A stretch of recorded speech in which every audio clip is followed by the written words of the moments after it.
So here's a battle between my friend Danny from real life. He leads with a Shedinja, and I lead with Aerodactyl. And normally you wouldn't think a Shedinja would give Aerodactyl problems, but just watch this. So first I taunt, keeping him from Swords Dancing, and then I Stealth Rock, which basically keeps the Shedinja from switching in. But I go for the Stone Edge, and I miss as he X-Scissors. Then I go for another Stone Edge and miss again. And then before I get a third Stone Edge in, he Shadow Sneaks, which is annoying as hell. So because of some bad luck, I basically lost Aerodactyl for nothing. So I taunt, and that stops him from Toxicking. And I decide to set up.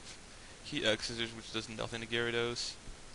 Then he Shadow Sneaks, and he gets a crit, which is annoying, but it still doesn't do that much to Gyarados. So after two Dragon Dances, I decide to Stone Edge.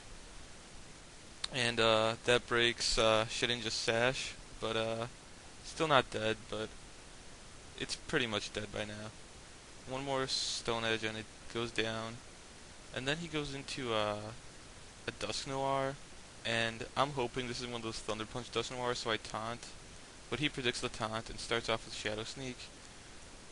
But based on how much damage I see Waterfall do, I'm thinking that I can take this Dusk Noir out. And after two Waterfalls, I KO it, but Gyarados is left with pretty low HP. And it's great this wasn't one of those Thunder Punch Dusk Noirs, so Gyarados was able to take it out. But he goes into Metagross, and I switch it on my new guy, my Easy Bake Oven, as he Meteor Mashes but misses.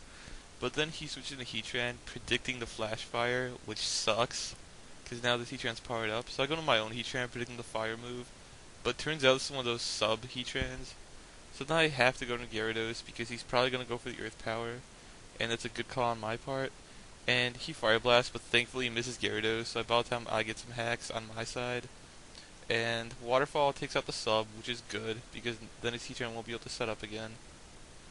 And he switches out and goes into Metagross. And I also switch out and go to Heatran, predicting the Fire Blast again. So then I go to Earth Power, thinking that he's going to switch into Heatran again.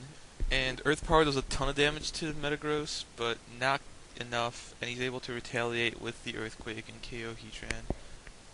But then his own Life Orb takes him out, so we go into a double blind switch. I send in my awesome Mamoswine as he sends an Evire, and I want to see what type of Evire this is, as well as get Intimidate, so I send in Gyarados. And he goes for the Earthquake, so this means that he might not have the Ice Punch, so I go back to the Mamo. He uses a Thunder Punch, which was a nice prediction on my part.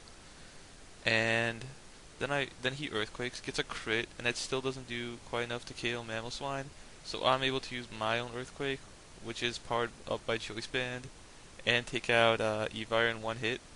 But now I'm locked in the Earthquake, so I can't do a thing against Dragonite, so I go back into my Heat Rotom, and this Heat Rotom would have been able to take the Outrage, but unfortunately he gets another crit, which really sucks, so my Easy Bake Oven was able to do much this battle.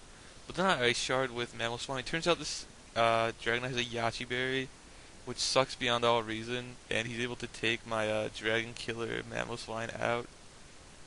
So I go into Celebi, and he has Dragonite and Heatran left, and I figure that the only way that Celebi can survive Heatran is if I set up. So he gets confused due to fatigue, but I recover anyway just to be safe, as he takes the damage from confusion.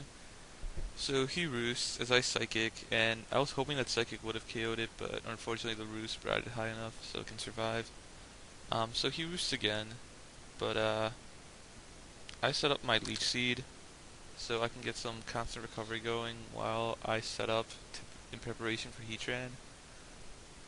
And he outrages again, which is weird. I would have personally switched out while Dragonite had enough HP to survive Stealth Rock again. But now he's locked into Outrage, so that gives me plenty of time to recover and set up, especially with Leech Seed slowly draining Dragonite's HP. So here I basically just stall him until his Outrage runs out. And Celebi's an amazing wall. Once you get Leech Seed set up, and maybe a few Calm Minds, it can effectively take hits from both sides of the spectrum. So as soon as I see that he gets confused, I decide to go for the Psychic. And during that turn, he hits himself in confusion, so I'm able to go up against Heatran at full HP. And right now I think I have enough Calm Minds to survive, and judging by the damage this Fire Blast does, I'm positive that I have enough.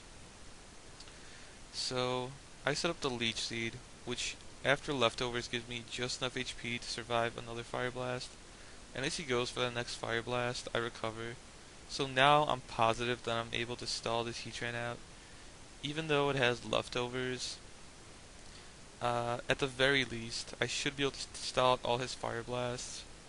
And from what I've seen, his only attack moves are Fire Blast and Earth Power. And if all he has is Earth Power, then Gyarados can take it out. So I go in another Calm Mind once I see I have enough HP to survive one more Fire Blast. And even though this puts me at a little bit less HP than half, the extra Calm Mind gives me enough to survive. So after I recover, he uses Toxic, which means that he's probably out of Fire Blast, which will mean that I win. So I decide to use Psychic, which takes out the Heatran and wins me the game. So that's a great game, Danny.